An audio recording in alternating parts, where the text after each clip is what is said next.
And welcome to a Roto Slappers fantasy football player profile right here on the Bloodline Entertainment Network. I'm Streetz. Today, we're talking about DK Metcalf. Pretty popular name going around Twitter right now, so I figured we'll talk about his 2023 outlook. Last year, with Geno Smith stepping in as the Seattle quarterback, he finished as wide receiver 16 in PPR leagues. And he saw 27 red zone targets, which is awesome. Still had a pretty good target share.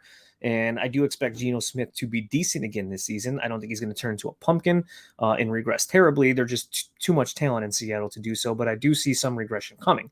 And now the big thing for me with DK Metcalf is the arrival of JSN, who I said on our draft night watch along was going to be the number one in Seattle, if not by the end of this season, early sometimes next season, because I think he's the most talented one there. And I think it would negatively affect DK Metcalf. But this season, I think all three of them are going to be too involved that it's going to downgrade all of them in a sense. So I have DK Metcalf as wide receiver 20 now, and I think he's a fine back end wide receiver too. But I think there's just too many of them to go around, and with Walker and Charbonnet, they're going to run the ball a lot too. So I like DK, but temper your expectations. Wide receiver 20 for me.